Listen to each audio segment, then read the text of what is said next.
Hello guys, welcome back to my channel वांगसियान forever love.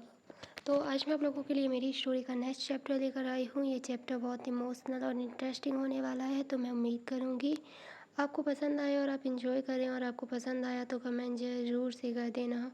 और अगर आप मेरी स्टोरी को पहली बार सुन रहे हैं तो प्लीज़ मेरे चैनल को सब्सक्राइब कर लें, बेल आइकन को प्रेस कर दें। ऐसी अमेजिंग और इंटरेस्टिंग सी वीडियो मैं अक्सर लेकर आती हूँ।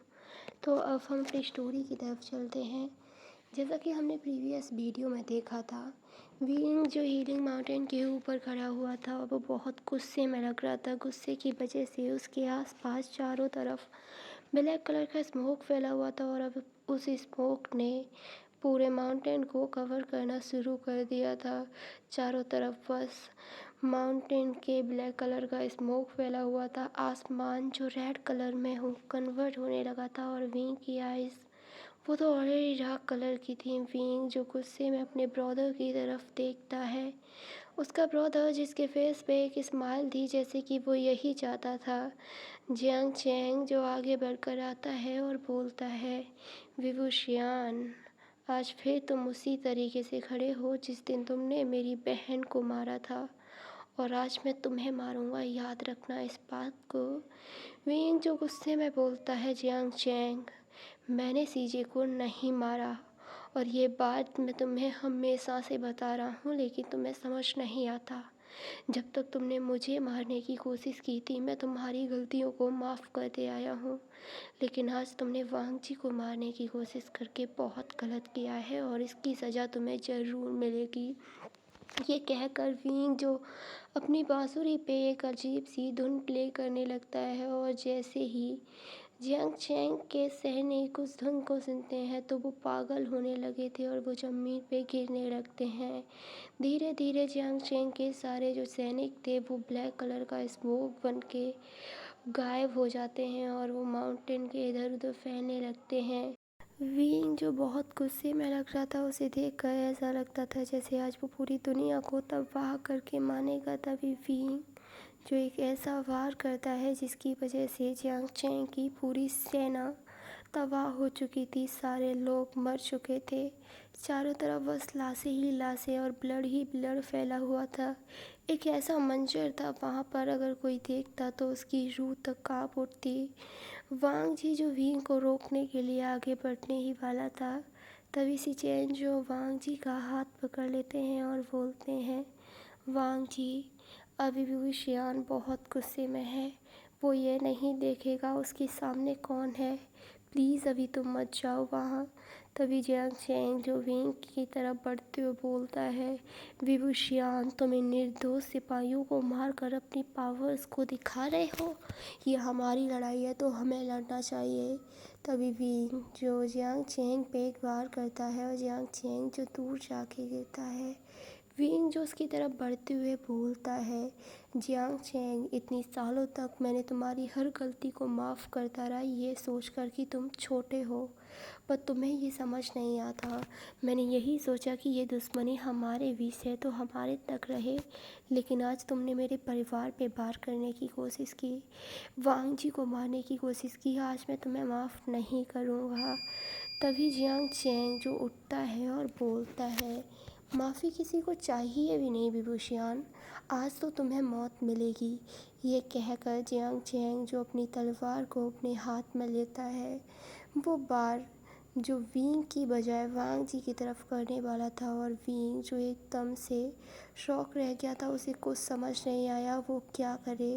तभी वो जो वांग जी के सामने आता है और जियांग चैंग की तलवार सीधे विंग की बॉडी को चीरते हुए निकल जाती है। विंग जो जियांग चैंग की तरफ देखता है, जियांग चैंग के फेस पे एक स्माइल थी जैसे कि वो यही करना चाहता था।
और दूसरी तरफ लन सिचेंजिंग की तो रूह कांप उठी थी और वांग जी जिसके माउथ से चीख निकल गई थी। विंग जो ज़मीन पे गिर चुका था उसके माउथ से ब्लड आने लगा था। वो ब्लैक स्मोक जो विंग के ऊपर मंडरा रहा था और वो रेड कलर के बादल जो और गहरे हो चुके थे। दूसरी तरफ जियांग शेंग खड़ा हुआ देख रहा था। वो खुश नहीं था, उसके चेहरे पे खुशी नहीं थी। इतनी सालों से जिस दर्द को वो अपने अंदर छुपाए बैठा है वो दर्द शांत नहीं था। वो दुखी लग रहा था, उसकी एक आंख से आंसू गिर जाते हैं। उसने आज अपना जंग जीत लिया लेकिन फिर भी उसे सेटिस्फैक्शन नहीं मिला। दूसरी तरफ वांग जी जो चीख उठता है और अपनी तलवार से वो जियांग शेंग को मारने ही वाला था। तभी विंग जो वांग जी का हाथ पकड़ लेता है और बोलता है, वांग जी मैं जानता था यही होने वाला है। मैं कभी भी जियांग शेंग को नहीं मार सकता। वो भाई है मेरा। बचपन से मैंने उसे हमेशा प्रोटेक्ट किया है, तो आज कैसे मार सकता था मैं उसे। मैं चाहता तो एक ही बार में उसे मिटा देता लेकिन मैं ऐसा नहीं कर सकता। मैंने अपनी सीजे को खो दिया है। मैं नहीं चाहता कि मेरा राज्य अपने इतने काबिल राजा को खो दे। वैसे भी मैं किसी के लायक नहीं हूँ। यहाँ के हर एक पर्सन मुझसे नफ़रत करता है। तो इस कहानी को यहीं ख़त्म होना चाहिए। ये सब यहीं मिट जाना चाहिए। और मैं जानता था कि आज के युद्ध के बाद मैं कभी भी नहीं रह पाऊँगा। जान जो बोल नहीं पा रहा था, उसकी बॉडी कांप रही थी। ऐसा लग रहा था जैसे उसकी सोल विंग की बॉडी से बाहर निकल रही हो, कोई उसकी सोल को खींच रहा हो।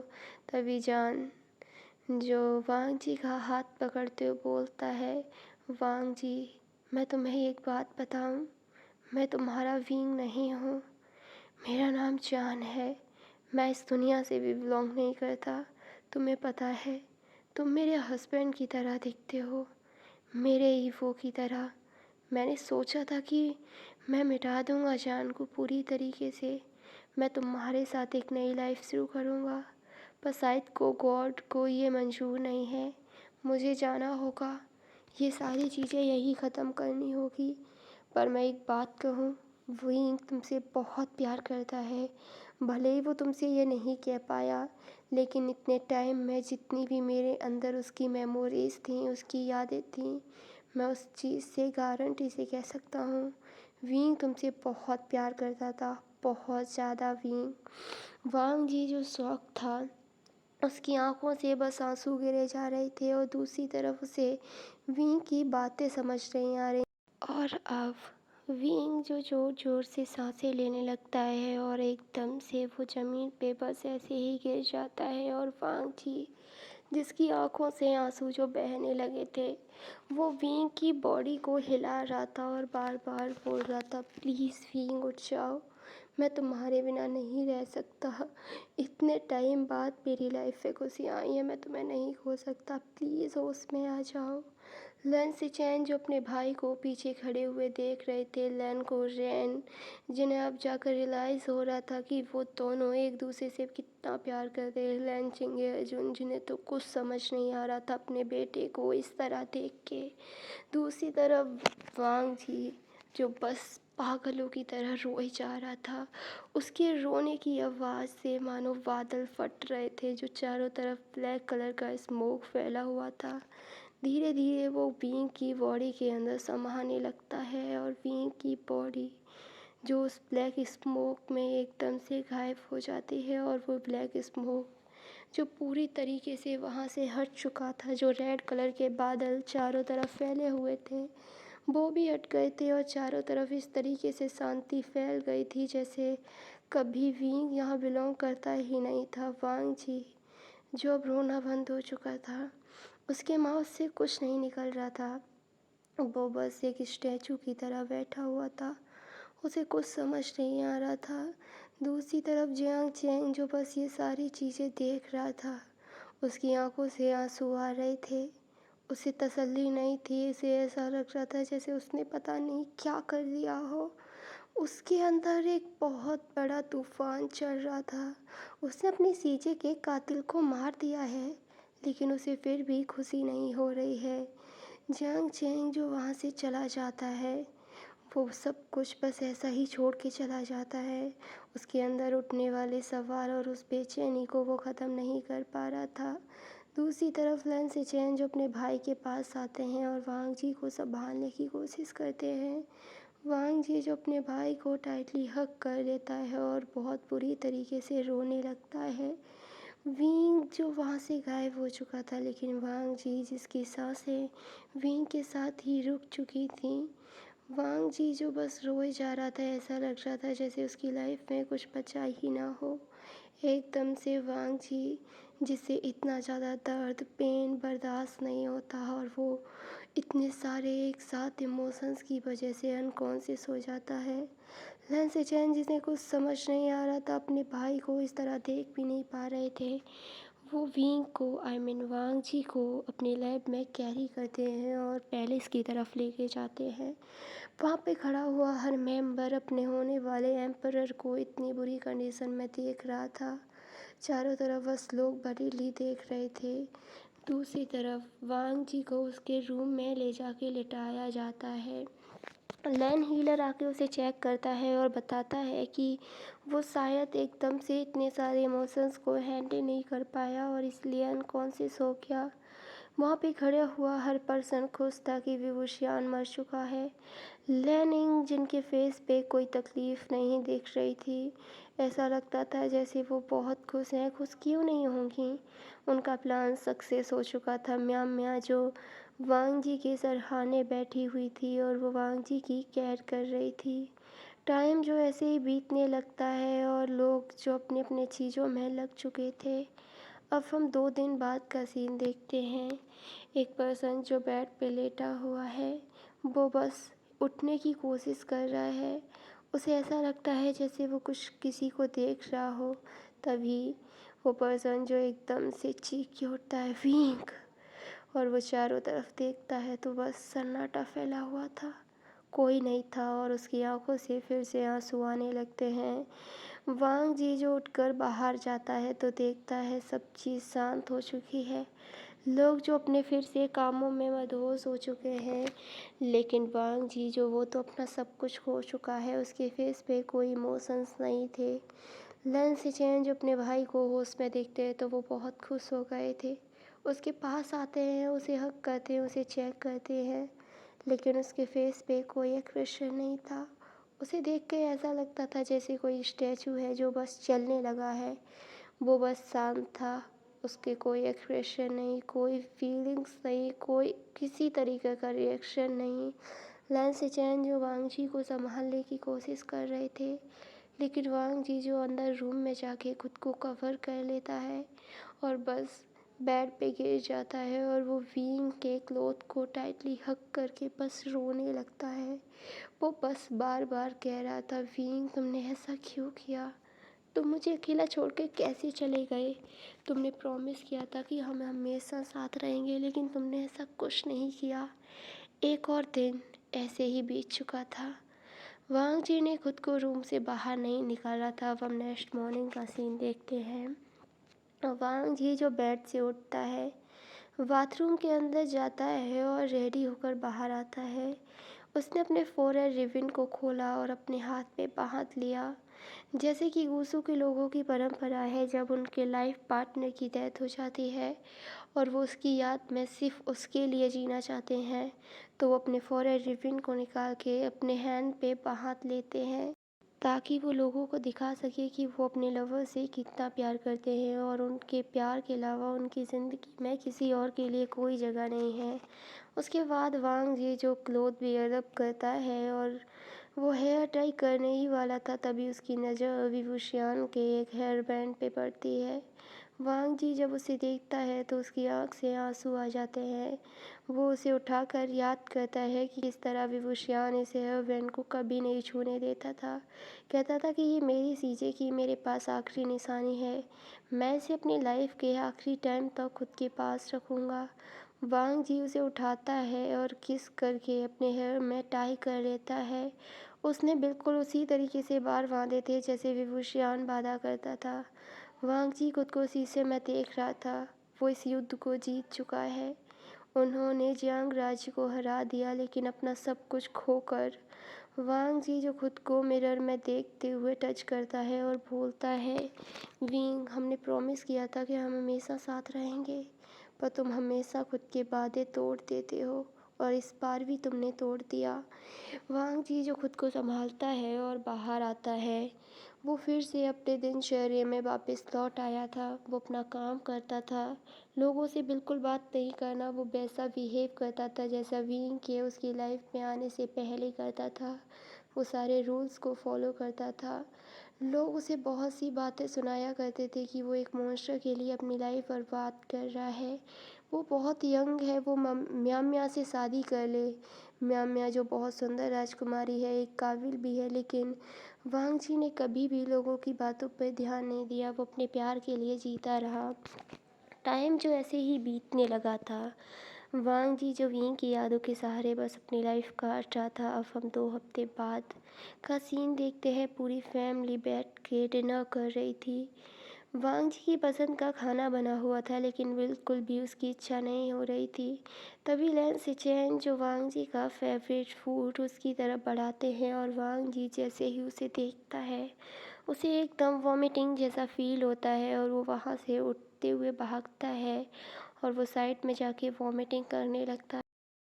सिचेन जब अपने भाई को इस तरह देखते हैं तो वो बरीली उसके पास आके उसकी हेल्प करते हैं। उसके बाद वो वांग जी को उसकी जगह पे लाके बिठाते हैं और बोलते हैं, वांग जी क्या हुआ है, तुम्हारी तबीयत ठीक नहीं है?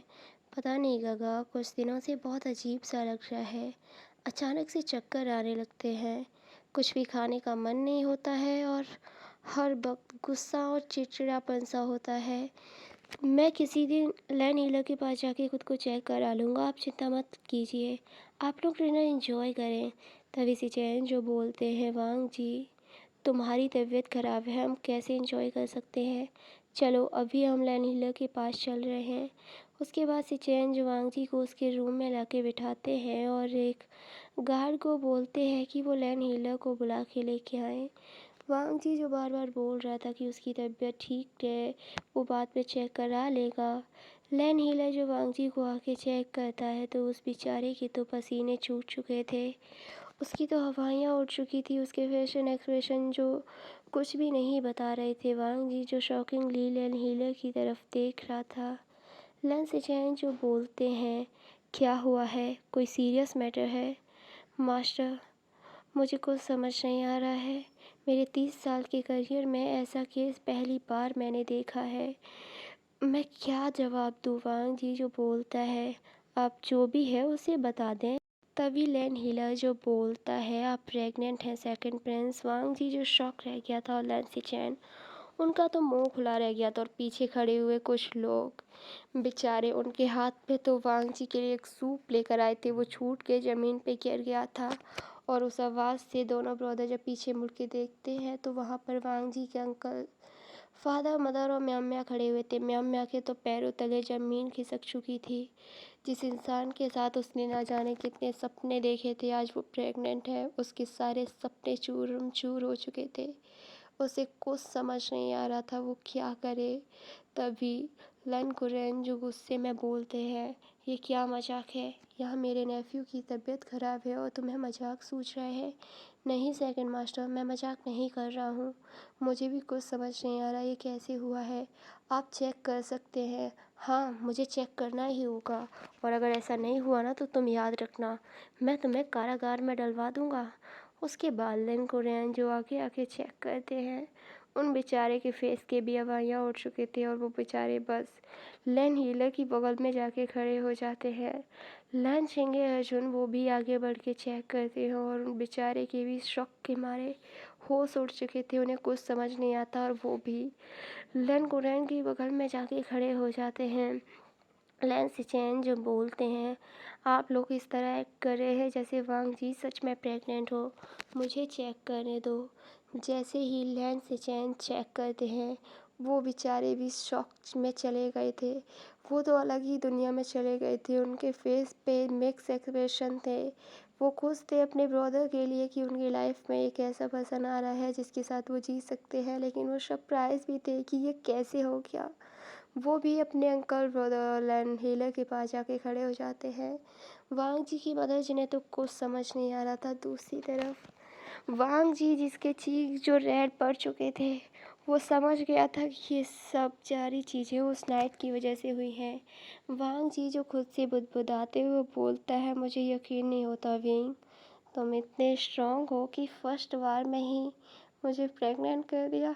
तुमने एक मैन को प्रेग्नेंट कर दिया।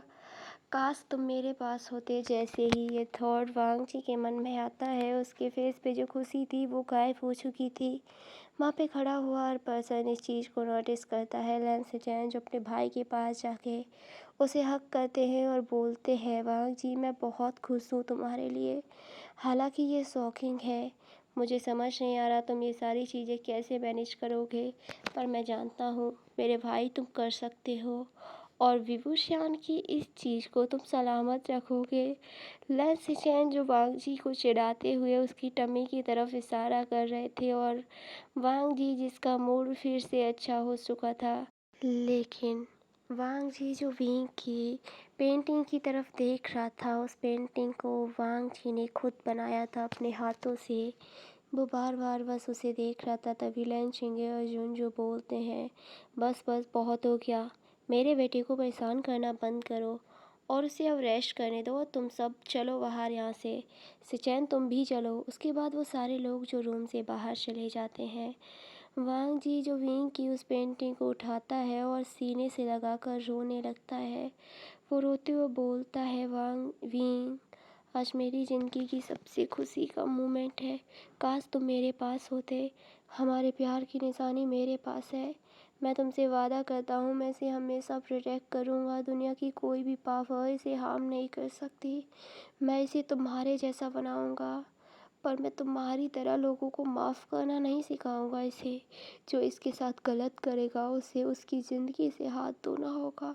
मैं इसे बहुत पावरफुल बनाऊंगा। ये कहकर वांग जी जो अपने स्टमक पे अपने हैंड को रख लेता है। अब हम दूसरी तरफ एक रूम का सीन देखते हैं। वहाँ पर दो लेडी खड़ी हुई थी। ये म्या म्या और विंग की मदर थी। म्या म्या जो मानो पागल हो चुकी थी, वो बस सारा सामान उठा उठा के फेंक रही थी और वो बहुत गुस्से में थी।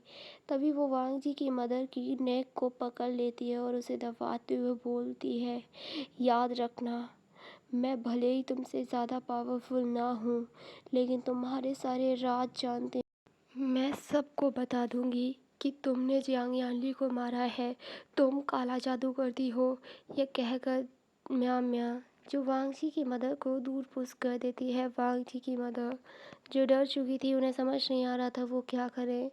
वो म्या म्या को संभालने की कोशिश करती है, लेकिन म्या म्या जो पूरी तरीके से पागल हो चुकी थी, उसे देख के ऐसा लगता था जैसे वो आज किसी को छोड़ेगी नहीं। उसके बाल जो खुल चुके थे और वो सारा सामान जो फेंक रही थी, और वांग जी की मदर जिन्हें कुछ समझ नहीं आ रहा था। और इसी सीन के साथ ये चैप्टर ख़त्म होता है। तो मिलते हैं इसके नेक्स्ट चैप्टर में। तो नेक्स्ट चैप्टर देखना बहुत इंटरेस्टिंग होगा, ये जानना भी कि आगे क्या होगा। तब तक के लिए bye bye, good bye, take care. मिलते हैं।